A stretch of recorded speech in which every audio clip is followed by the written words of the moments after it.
This content had some disturbing visuals. Your discretion is advised.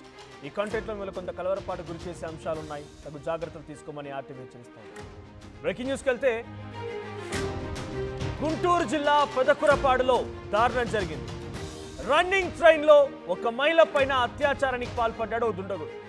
Hyderabad వెళ్లేందుకు రాజమహేంద్రవరంలో ఆ సదరు మహిళ సంత్రగచ్చి రైలు ఎక్కింది. అయితే మహిళను బ్రతిమలాడి ఆ ఖాళీగా ఉన్నటువంటి బోగిలో ఈ దుండగుడు కూడా ఎక్కాడంట. కొంత ఖాళీగా ఉంది ఆ రోజు ఆ ట్రైన్లో. సో మహిళను కత్తితో బెదిరించి ముందుగా డబ్బులు నగలు మొత్తం లాక్కున్నాడు. ఆ తర్వాత రన్నింగ్ ట్రైన్లోనే ఆ సదరు మహిళ పైన నిందితుడు అత్యాచారానికి పాల్పడ్డాడు. మహిళ భయంతో కేకలు వేయడంతో పెదకూరపాడు స్టేషన్ దగ్గర దిగి పారిపోయాడు ఆ నిందితుడు. సికింద్రాబాద్ రైల్వే స్టేషన్ పోలీసులకి ఆ సదరు మహిళ దిగిన తర్వాత ఫిర్యాదు చేసింది. ప్రస్తుతానికి నిందితుడి కోసం అటు జీఆర్పీ పోలీసులు గాలిస్తూ ఉన్నారు. సో పెదకూరపాడు రాజమహేంద్రవరం నుంచి పెదకూరపాడుకి వచ్చేటువంటి ఆ మార్గ మధ్యలోనే ఆ సదరు మహిళ పైన రేప్ జరిగింది. అయితే రాజమహేంద్రవరంలో ఆ మహిళ ట్రైన్ ఎక్కింది. ఈ ట్రైన్లోనే సంత్రగచ్చి ట్రైన్ ఇదే. సో సంత్రగచ్చి ట్రైన్లో తను రాజమహేంద్రవరంలో ఒక బోగిలో ఎక్కింది. అయితే ఆ బోగి ఎంటీగా ఉందట. అక్కడే ఎక్కినటువంటి నిందితుడు ఆ బోగి ఎంటీగా ఉన్న విషయం చూసి బతిమిలాడంట. నేను కూడా ఎక్కుతాను వస్తానని చెప్పి బతిమిలాడి ఆ కంపార్ట్మెంట్లోకి వచ్చాడంట. సో వచ్చాడు, అప్పటి వరకు అంత సవ్యంగానే ఉంది. కాసేపు ట్రైన్ మోవడంతోనే కత్తి చూపించి ఆ మహిళ దగ్గర ఉన్నటువంటి నగలను డబ్బులను మొత్తాన్ని కూడా లాక్కున్నాడు. ఆ తర్వాత ఒంటరిగా ఉన్న మహిళని చూసి అదును చూసి ఇక తనపై అత్యాచారం చేయాలనుకున్నాడు. బెదిరించి అత్యాచారానికి పాల్పడ్డాడు.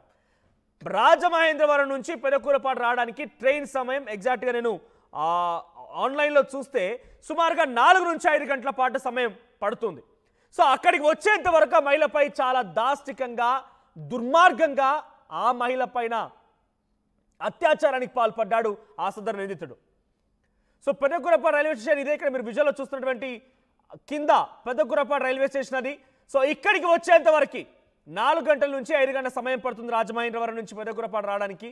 సో అక్కడికి వచ్చేంత వరకు ఆ మహిళని బెదిరించి డబ్బులు నగలు ఇతరత్ర వస్తువులు మొత్తం లాక్కోవడమే కాకుండా దారుణాతి దారుణంగా ఆ మహిళపై అత్యాచారానికి పాల్పడ్డాడట. అయితే ఆ మహిళ కేకలు వేయడంతో పెదకూరపాడు రైల్వే స్టేషన్కి వచ్చిన తర్వాత అక్కడ దిగి పరారైపోయాడు నిందితుడు. తో వెంటనే అక్కడి నుంచి ఆ మహిళ ఎవరికి చెప్పుకోవాలో తెలియదు. ఇక సికింద్రాబాద్ చేరుకున్న తర్వాత సికింద్రాబాద్ రైల్వే స్టేషన్లో దిగిన తర్వాత పోలీసులకి జీఆర్పీ పోలీసులకు ఫిర్యాదు అందించిందట. ఆ పోలీసులు ప్రస్తుతానికి కేసు నమోదు చేశారు. నిందితుల కోసం గాలిస్తూ ఉన్నారు. సో ఒక మహిళని రన్నింగ్ ట్రైన్లో గతంలో కూడా చాలా దుర్మార్గాలు చూసాం మనం. బస్సుల్లో ఢిల్లీలో మనం చూసిన సంఘటన ఏంటి? బస్సులోనే నిర్మానుష్యమైనటువంటి ఆ బస్సులో గ్యాంగ్ రేప్కి పాల్పడ్డారు. చాలా పెద్ద ఎత్తున ఈ సంఘటనలు జరుగుతున్నాయి. ఎన్ని శిక్షలు పడినా ఎన్ని రకాలుగా వారికి శిక్షలు వేసినా నడి రోడ్డుపై వారిని చిత్రహింసలకు గురి చేసి చంపాలి అనేటువంటి డిమాండ్లు వినిపించినా ఈ యొక్క నిందితుల యొక్క ప్రవర్తన మారడం లేదు అంటే అర్థం చేసుకోండి ఎంతటి స్థాయిలో శృతి మించిపోతుంది అనేది. సో ప్రస్తుతానికి ఆ నిందితుడి కోసం పోలీసులు గాలింపు చర్యలు చేపడుతున్నారు. పెదకూరపాడు రైల్వే స్టేషన్లో దిగి పారిపోయాడని చెప్పేటువంటి ఆ మాటల్ని ఆ సదరు మహిళ చెప్తుందనంటే అక్కడ సీసీటీవీ దృశ్యాలు మొత్తాన్ని కూడా చూసేందుకు జీఆర్పీ పోలీసు సిద్ధమైనట్టు తెలుస్తోంది. రాజమహేంద్రవరంలో ఆ సదరు మహిళ సంత్రగచ్చి రైల్లో బయలుదేరింది. సికింద్రాబాద్ హైదరాబాద్ రావాల్సింది. సో వచ్చేటువంటి క్రమంలో ఆ దుండగుడు కూడా ఆ మహిళ ఎక్కినటువంటి బోగిలో ఎంటీగా ఉన్నటువంటి ఆ బోగిలో వాడు రిక్వెస్ట్ చేసి ఆ లోపలికి వచ్చాడు. ఆ తర్వాత డబ్బులు నగల్ని దోచుకున్నాడు. ఆ తర్వాత మహిళపై అత్యాచారానికి పాల్పడ్డాడు. ఈ ఘటన ఇప్పుడు అందరికీ కూడా కలవరపాటు గురి చేస్తోంది. రన్నింగ్ ట్రైన్ అంటేనే ఎక్కువగా రష్ ఉంటూ ఉంటుంది. మరి ఆ సమయంలో ఎందుకు ఆ ఒక్క బోగి ఖాళీగా ఉందా? ఆ బోగిలో ఎవరు లేరా? ఆ రోజు రష్ లేకుండా ఉండిపోయిందా ఏందో తెలియదు. కానీ మొత్తంగా ఆ మహిళ రన్నింగ్ ట్రైన్లో నాపై అత్యాచారం చేశాడన్న ఫిర్యాదుని జీఆర్పీ పోలీసులకు అందించింది. పెదకూరపాడు దగ్గర ఆ నిందితుడు పారిపోయాడని కూడా ఆ మహిళ చెప్తోంది. మరిన్ని అప్డేట్స్ మా ప్రతినిధి శ్రీనివాస్ అందిస్తారు. శ్రీనివాస్, సో పెదకూరపాడు దగ్గర ఆ సదరు నిందితుడు అత్యాచారానికి పాల్పడి నిందితుడు పరారైపోయాడు, దిగి వెళ్ళిపోయాడు, నేను కేకలు వేయడంతో అని చెప్పి ఆ మహిళ చెప్తోంది. సో ఇంతకీ ఆ మహిళ ఎక్కడి నుంచి స్టార్ట్ అయింది? ఆ సమయంలో జనరల్గా ట్రైన్స్ అన్నీ కూడా ఎటువైపు నుంచి వచ్చేవి కూడా మరీ ఒక్కరు ఉండేటువంటి బోగీలు చాలా అరుదు, అసలు ఉండవు కూడా అటువంటి సిచ్యువేషన్లో. సో మహిళ బోగిలో ఒంటరిగా ఉండిపోయిందా? ఇంతకీ ఆ నిందితుడు ఎక్కడెక్కాడు? ఆ మహిళ ఏం చెప్తోంది? సో ప్రస్తుతానికి పోలీసులు ఏ కోణాలు విచారిస్తున్నారు? మనోజ్, జరిగిన సంఘటన అయితే చాలా దురదృష్టకరమైన సంఘటన. ఎందుకంటే ఆమె వ్యక్తిగత పనుల నిమిత్తం కూడా రాజమండ్రి నుంచి స్పెషల్ ఫేర్ ట్రైన్ అవడం వల్ల దానికి అంటే రెగ్యులర్ గా నడిచే ట్రైన్స్ తో పోల్చుకుంటే కొద్దిగా రద్దీ తక్కువ ఉంది. ముఖ్యంగా ఆ సంతాగ్రచి ఆ ట్రైన్ కి వచ్చేసి వెనుక భాగాన ఉన్నటువంటి లేడీస్ బోగీలో ఎక్కడం, ఆ రాజమండ్రిలో ఎక్కిన దగ్గర నుంచి కూడా విజయవాడ గుంటూరు వచ్చేంత వరకు కూడా కొద్దిగా రష్ గానే ఉంది. ఎందుకంటే తోటి ప్రయాణికులు ఉండటం కొద్దిగా ధైర్యంగానే ఉన్న పరిస్థితి అయితే ఉంది. కాకపోతే ఆ రాజమండ్రి నుంచి ఆమె ఎక్కిన ట్రైన్ గుంటూరు వచ్చిన తర్వాత గుంటూరు జంక్షన్ కావడం, అక్కడి నుంచి మెంబర్ ఆఫ్ ట్రైన్స్ దొరుకుతాయి కాబట్టి అక్కడి నుంచి కొంత ఖాళీ అయిన పరిస్థితి. అంటే ఆల్మోస్ట్ ఆ లేడీస్ బోగి పూర్తిగా ఖాళీ అయిన నేపథ్యంలో ఈ దుండగుడు ఎవరైతే హత్యకి అదేవిధంగా దొంగతనానికి పాల్పడ్డాడో అతను పూర్తిగా ఈ బోగిని గమనించి ఒంటరి మహిళ ఉందనే ఆ కోణంలో అతను పూర్తిగా ట్రైన్ మూవ్ అయ్యేంత వరకు, అంటే సుమారు గుంటూరు జంక్షన్ లో 15 నుంచి 20 నిమిషాలు ఆ ట్రైన్ అవుతుంది. ఏ ట్రైన్ కూడా పూర్తిగా ఆ ట్రైన్ ఖాళీగా ఉంది అని చెప్పేసి ఆ ట్రైన్ బయలుదేరేంత వరకు కూడా అతను ఎక్కువకుండా రన్నింగ్ ట్రైన్ లో ఆమె, అంటే ఆల్మోస్ట్ ఆ లేడీస్ బోగి అంటే డోర్స్ అన్ని క్లోజ్ చేస్తారు, మహిళలు వస్తేనే చేస్తారు. ఆమెను బతిలాడుకొని ఆమెకు కూడా తోడుగా ఉంటుందన్న ఆలోచనతో ఆమె అయితే అవకాశం ఇచ్చినట్టుగా కూడా మనకి తెలుస్తుంది పరిస్థితి. ఎందుకంటే ఆ లేడీస్ ట్రైన్ లో జెంట్స్ ఎవరు ఎక్కలేదు, ఎక్కువ సంఖ్యలో మహిళలు ఉంటే వాళ్ళు పక్క బోగి ఎక్కమని చెప్పే పరిస్థితి. కాకపోతే ఒంటరిగా ఉండటం వల్ల ఆమె ఏం చేయలేక అతను ఎక్కిన తర్వాత కూడా గుంటూరు నుంచి పెద్ద కూరపాడు వచ్చి సుమారు ఇందాక మీరు చెప్పినట్టు ఒక 30 to 40 మినిట్స్ పైన టైం పడుతుంది పెద్ద కూరపాటు రావడానికి.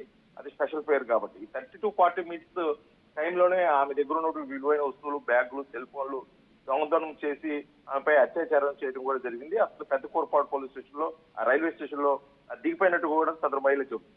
కాకపోతే ఇప్పుడు పోలీసులు అన్ని కోణాలు ఆలోచిస్తున్నట్టు గుంటూరు రైల్వే పోలీసులు, అదేవిధంగా జిఆర్పీ పోలీసులు, అదేవిధంగా పెద్ద కూరపాడు రైల్వే పోలీసులు కూడా పూర్తిగా దీనిపై కొద్దిగా లోతైన విచారణ చేస్తున్నారు. కాకపోతే సత్తెనపల్లి అంటే నెక్స్ట్ పెద్ద కూరపాడు తర్వాత వచ్చేటువంటి రైల్వే స్టేషన్ సత్తెనపల్లి, తర్వాత నడికుడి, తర్వాత మిర్యాలగూడ, నల్గొండ, ఇవన్నీ రైల్వే స్టేషన్లు సుమారు 4-5 పైన స్టాపింగ్స్ ఉన్న ప్రాంతాల్లో ఆమె ఎందుకు ఫిర్యాదు చేయలేకపోయింది? ఒకవేళ ఆమె ఏమైనా గాయపరిచాడా, లేకపోతే ఏదైనా అపస్మారక స్థితిలో వెళ్ళిందా, లేకపోతే ఆమె ఏదైనా కేకలు వేస్తుంది బయటకు వచ్చి చెప్తుందన్న ఉద్దేశంతో ఆమెను కట్టేశారన్న కోణంలో కూడా పూర్తిగా కూడా పోలీసులు అయితే విచారణ చేస్తున్నారు. దీనిపై అయితే రైల్వే స్టేషన్ లో ఉన్నటువంటి సీసీ ఫుటేజ్ అయితే పోలీసులు పరిశీలిస్తున్న పరిస్థితి కనిపిస్తుంది మనకు. కాకపోతే ఈ మహిళపై అత్యాచారం చేయటం ఒకవేళ ఇది పాత నేరస్తులు కూడా, ఎందుకంటే అంత ప్రీ ప్లాన్డ్ గా అతని దగ్గర ఒక కట్టి పెట్టుకొని అంత రెక్కి నిర్వహించి ఆ ఖాళీ బోగిని ఎంచుకొని ఆ రన్నింగ్ ట్రైన్ ఎక్కడం అంటే సుమారు అతని వయసు కూడా తెలుస్తున్న సమాచారము 40 ఏళ్ళ వ్యక్తి అని చెప్పేసి తెలుస్తుంది. 40 ఏళ్ళ వ్యక్తి రన్నింగ్ ట్రైన్లు ఎక్కాడంటే అతను కొద్దిగా గతంలో అనుభవం ఉందా ఇలా రన్నింగ్ ట్రైన్లు ఎక్కటము అనే విషయం అయితే తెలుస్తుంది. అదే కోణంలో పోలీసులు కూడా విచారణ చేస్తున్నారు. ఎందుకంటే ఆ మహిళ కూడా చెప్తున్న ఆధారాలను బట్టి అతను కొంత ఆధారాలను బట్టి కొంత అగ్రెసివ్ గా ఉన్నారు. కాకపోతే నేను ఏం చేయలేని పరిస్థితుల్లో ఎక్కించుకోవాల్సి వచ్చిందన్న ట్రైన్లు ఎక్కడానికి అనుమతించాల్సిన అవసరం వచ్చిందన్నట్టు కూడా చెప్తుంది. కాకపోతే పోలీసులు 2 కోణాల్లో విచారణ చేస్తున్నారు. ఇది గతంలో ఏదన్నా పాత నేరస్తుడి పనా, లేకపోతే ఏం జరిగింది, అసలు నిజంగా ఈ సంఘటన జరిగిందా లేదా అన్న కోణంలో కూడా ఒక కోణంలో అయితే విచారణ చేస్తుంది. ఎందుకంటే ఆమె అన్ని రైల్వే స్టేషన్ దాటి చివరికి స్టేట్ దాటి తెలంగాణకి వెళ్ళి ఆమె అక్కడ చర్లపల్లిలో ఫిర్యాదు చేయాల్సిన అవసరం వచ్చింది. అక్కడ జిఆర్పీ పోలీసులు కన్నా కోణంలో ఓడి చేస్తున్నారు. కాకపోతే జరిగిన సంగతి ఏదేమైనా ఎగ్జాక్ట్ అంటే కొన్ని అనుమానాలు కూడా ఉన్నాయి. నిజంగా మహిళా సిచ్యువేషన్ లో కొంత అన్హెల్తీగా అయిపోయిందా, లేకపోతే అంటే కొంత తన దుర్మార్గంగా మహిళపై అత్యాచారానికి పాల్పడ్డ సమయంలో ఎవరైనా కూడా అంత ఈజీగా దాని నుంచి బయటపడి ఒక ట్రాన్స్లో ఉండిపోయి ఉంటారు. బహుశా తను గాయాల పాలై ఉంటాయి, తను కూడా ఇబ్బంది పడి ఉంటుంది. సో పెద్ద కూరపాడు కాకపోయినా తర్వాత స్టేషన్లో అక్కడ దిగి వారి కుటుంబీకులకు లేకపోతే ఇంకెవరికైనా సమాచారం అందించాల్సింది, లేదంటే అక్కడ కంప్లైంట్ చేయాల్సింది. సికింద్రాబాద్ వరకు వచ్చేంత వరకు వెయిట్ చేసిన రకంగా మీరు అంటున్న దానిలో కూడా అనుమానాలు వ్యక్తమవుతున్నాయి. సో ప్రస్తుతానికి ఆ నిందితుడి కోసం పోలీసు ఎటువంటి గాలింపు చర్యలు చేపడుతున్నారు? ఆ మహిళ ఇంకేదైనా ఆనవాళ్ళను చెప్పిందా? ప్రస్తుతానికి ఆ మహిళ పరిస్థితి ఎలా ఉంది? తన గురించి పోలీసు ఎటువంటి చర్యలు తీసుకుంటున్నారు? మనోజ్, అంటే పోలీసులు ఒక కోణంలో అంటే ఒక జస్ట్ అనుమానంగా కూడా చూస్తున్నారు. ఎందుకంటే ఆమె అపస్మారక స్థితిలో ఉంటే, అంటే చర్లపల్లి వచ్చేంత వరకు కూడా ఆమెకి స్పృహ రాలేని పరిస్థితిలో కూడా ఆమె ఎవరికి ఫిర్యాదులు చేయలేనిది. కాకపోతే ఆమె పరిస్థితిని బట్టి ఒకవేళ నెక్స్ట్ వచ్చే రైల్వే స్టేషన్ లో కూడా రైల్వే స్టేషన్ లో ఫిర్యాదు చేసినట్టు, అక్కడ రైల్వే పోలీసులకు కానీ జిఆర్పీ వాళ్ళకి కానీ ఫిర్యాదు చేసినట్టయితే నిందితుడిని పట్టుకునేదానికి కొంత ఈజీగా ఉండేదన్న ఆ కోణంలో పోలీసులు విచారణ చేస్తున్నారు. కాకపోతే ఆమె ఆ పరిస్థితి అయితే ఇప్పుడు ప్రస్తుతానికి వైద్య పరీక్షల నిమిత్తం ఆమెను తీసుకెళ్తాం. ఆమెకి ఇచ్చిన ఆధారాలను బట్టి కూడా ఒక స్కెచ్ రెడీ చేస్తూ అతన్ని పట్టుకునే ప్రయత్నం అయితే కూడా ఇటు తెలంగాణ పోలీసులు అదే మొత్తం రైల్వే పోలీసులు తీసుకున్నటువంటి ఫిర్యాదు మేరకు ఇప్పుడు ఆంధ్రాలో కూడా ఇప్పుడు సత్తెనపల్లి, అదేవిధంగా నల్గొండ దగ్గర నుంచి ఇటు మిర్యాలగూడ, సత్తెనపల్లి, నడికుడి మొత్తం అప్ టు గుంటూరు వరకు కూడా పోలీసులు పూర్తిగా విచారణ చేస్తున్నారు. ఎందుకంటే ఈ రైల్వే స్టేషన్ లో ఇలాంటి నేరాలకు పాల్పడేది గతంలో నేర చరిత్ర ఉన్నవారే ఇలాంటివి చేస్తారని చెప్పేసి గతంలో వాళ్ళు ఉన్న రికార్డ్స్ లో ఉన్నటువంటి నేరగాళ్ళు లిస్టు కూడా మొత్తం బయటకు తీసేది. కాకపోతే పోలీసులు ఈ విషయాన్ని చాలా సీరియస్ తీసుకున్నారు. ఎందుకంటే చాలా దుర్మార్గమైన చర్య. ఎందుకంటే ఒక ట్రైన్లో ఒంటరి మహిళలు, అది లేడీస్ బోగిలో అన్ని రూల్స్ కి అతిక్రమించి ఆమె బోగిలోకి వెళ్ళటం, దొంగతనం చేయటం, పలు కోణాల్లో విచారణ చేయడంతో పాటు పలు రకాలుగా పలు సెక్షన్ల కింద కూడా అతనిపై కేసు నమోదు చేస్తున్నారు. కాకపోతే ఆమె ఇచ్చే పూర్తి ఆధారాలు, ఆమె ఇచ్చే స్కెచ్చింగ్ కానీ లేకపోతే ఆమె ఇచ్చే అతను ఆ ఆధారాలను బట్టి, అంటే అతను ఏ విధంగా ఉన్నాడు, హైట్ ఎంత ఉన్నాడు, కలరు, ఈ డీటెయిల్స్ ఎక్కడెక్కడో అని మాట, ఏ ప్రాంతానికి చెందినవాడు, ఆమె పూర్తిగా ఇచ్చే ఆధారాలు బట్టి అయితే మట్టికి నిందితుడిని త్వరగా పట్టుకునే ప్రజలు అయితే మట్టికి జీఆర్పీ పోలీసులు, రైల్వే పోలీసులు ఉన్నారు మనోజ్. కాకపోతే ఈ కోణంలో అంటే పోలీసులు అంటే ఒక కేసుకు సంబంధించి పలు రకాలుగా విచారణ చేస్తారు కాబట్టి అన్ని రకాలుగా కూడా విచారణ చేస్తున్నారు. ఒకవేళ ఆమె పరిస్థితి రాజమండ్రిలో ఎక్కడెక్కారు, ఎక్కడి నుంచి ఎక్కడికి వెళ్ళిపోతున్నారు కోణంలో కూడా విచారణ చేస్తూ ఆమె దగ్గర నుంచి పూర్తి సమాచారం రాబట్టే పనులు అయితే పోలీసులు ఉన్నారు Manoj. Right, thank you Srinivas. So మొత్తంగా రాజమహేంద్రవరంలో ఓ మహిళ హైదరాబాద్ రావడం కోసం సంత్రగచ్చి అనేటువంటి రైల్లో ప్రయాణం మొదలుపెట్టింది. దాంట్లో లేడీస్ కంపార్ట్మెంట్ కూడా ఉందట. ఆ కంపార్ట్మెంట్లోకి ఆ మహిళ వచ్చింది. అది రేర్గా వచ్చినటువంటి ట్రైన్ కాబట్టి కొంత కంపారిటివ్లీ రెగ్యులర్గా వెళ్ళేటువంటి ట్రైన్స్ కంటే కొంత తక్కువగా రష్ ఉంటుంది, అందులోకి వచ్చింది. సో గుంటూరు వచ్చేంత వరకు కూడా ప్రయాణికులు ఉన్నారు. గుంటూరు దగ్గరకు వచ్చిన తర్వాత జంక్షన్ ఉంటుంది కాబట్టి వివిధ ట్రైన్స్లో లేకపోతే వివిధ మార్గాల వల్ల వెళ్ళిపోయారంతా కూడా వెళ్ళిపోయారు. మహిళా కంపార్ట్మెంట్ ఎంటీ అయిపోయింది. ఇక అక్కడ ఎక్కాడు నిందితుడు. అక్కడి నుంచి పెదకురపాడు వచ్చేంత వరకు ఆ మహిళ దగ్గర నుంచి డబ్బులు లాక్కోవడము, నగలు లాక్కోవడము, రకరకాలుగా ప్రయత్నాలు చేయడాలు, ఆ మహిళ పైన అత్యాచారానికి కూడా పాల్పడ్డాడట. సో ఆ సమయంలో ఆ మహిళ ఏం చేయలేక నిస్సహాయ స్థితిలో కేకలు వేయడంతో ఇక అక్కడి నుంచి పరారైపోయాడు నిందితుడు. సో ఆ నిందితుడు పరారైపోయిన తర్వాత ఆ మహిళ సికింద్రాబాద్ వరకు చేరుకొని సికింద్రాబాద్లో జీఆర్పీ పోలీసులకు ఫిర్యాదు అందించింది. సో ప్రస్తుతానికి ఆ నిందితుడి కోసం పోలీసులు గాలింపు చర్యలు చేపడుతున్నారు.